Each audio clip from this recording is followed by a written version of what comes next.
Hey folks, so in this video we're going to take a look at how do you navigate between the various screens in your app using what is called named routes.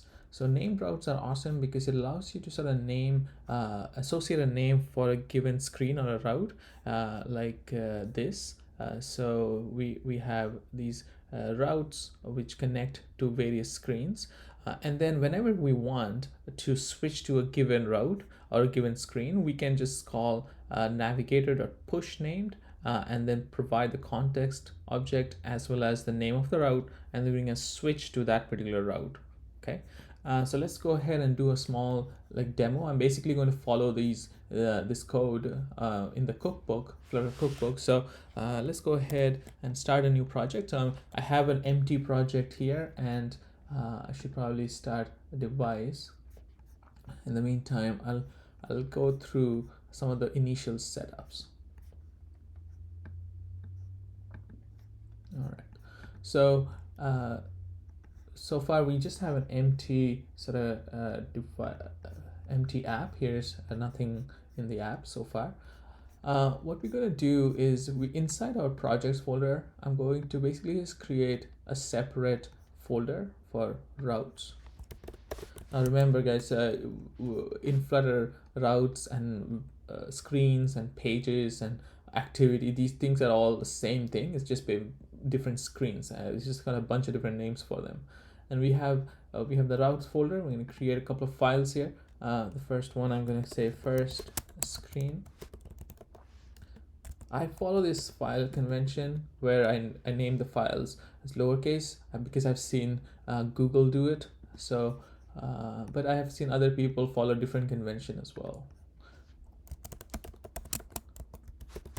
So I'm just creating a couple of Dart files inside my route, and in here for the first Dart file, I'm going to import the material package and then I'm going to basically just copy this class. This class is doesn't have anything in it except just there is an app bar, says first screen, and then in the body there's a child called there's an elevated button object widget, and the child is it has a label of launch screen, but there is nothing going on inside it. We'll come and fill this up in a second.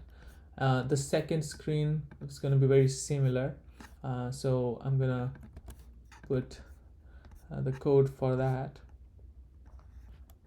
Okay, so again it's very similar. It's just a second screen, and the button now says go back. So let's go to the main file, and in here I'm going to import my first screen.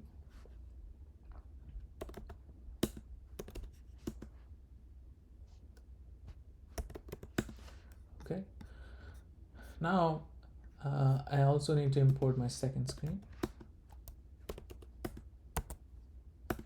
All right, now what I'm going to do here is that I'm going to define inside my material app, I'm going to define these parameters. So far in my material app, we've only talked about mainly about the home, but I'm going to remove the home section. And what I'm going to do instead is I'm going to say what my initial route is. Initial route is going to be slash, and I'm then going to specify what my routes are. Okay, so initial route basically tells material app where to first point to. At the moment we do not have this slash defined, hence it is just not showing anything. It's going all this error screen. You're seeing the error screen, but now we are going to just go ahead and create our first route, which is going to be a first screen. And as soon as you do that, this is not a constant anymore, and this is that way. Okay, so now you can see that since this slash is the initial route and the slash points to the first screen, we are seeing the first screen. Okay, of course nothing happens when you click on the launch screen, But we are also going to create a second route, and we're going to call this thing, let's say, well, it's second route. And this guy here is going to be very similar. It's just going to take the context, and it's going to sort of return the second screen. Flutter likes to try and make everything as much as possible const, but while you are developing it, I often find that not having the const helps later on. So I don't always put the const there. It won't really make a difference, except the const will make it a little more performant. So right now, just since this is just a demonstration, it's kind of a debug app, so I'm not worrying too much about the const stuff. So if you're seeing the difference in the code, that's all. That's what's going on here. So okay, so now we have two routes, and the second route we are going to be using in the first screen app. Okay, so here what I want is when the user clicks launch screen, I want this on press to trigger. Okay, the on press to trigger this call navigator dot push named context, and then I'm gonna provide the name of the route that we just created. Okay, and the name of the route is second, and hence that's all I have to write there, just one line of code. And now what happens is if I click on that launch screen, it goes to this, which is awesome. So now we can go.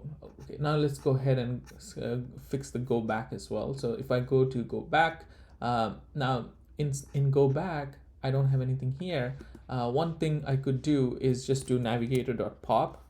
We've seen this in the previous video, to navigator.pop, and this will work. So if I click on go back, it goes back. But then another option is to actually use navigator dot push, or you can do pop and push named, or you can do push named either. So we can, and then here we're going to just say this. So what this will do is it will, on top of the existing sort of route, you know, the first screen route, now this will push a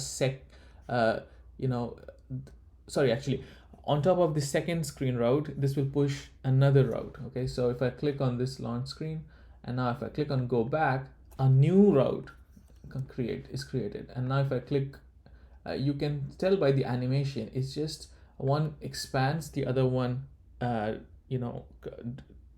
opposite of expanding, like it goes down, so it gets smaller. So there's a little difference between pop and push. Pop, when you do pop, you remove a layer from the stack, whereas when you push, you basically are adding a layer on top of the stack. So you also have the option to pop and push. Okay, so depending upon what your situation is, you're going to pick the correct option for you. So here, go back. So what's happening now is it pops the existing item and then pushes on top of that a new slash route. So in this particular case of our demonstration, I think the best thing to do is to just do pop. But depending upon your app, you may choose to do you pick a different option. So that's a simple demonstration of how named routes work. Okay, thank you very much.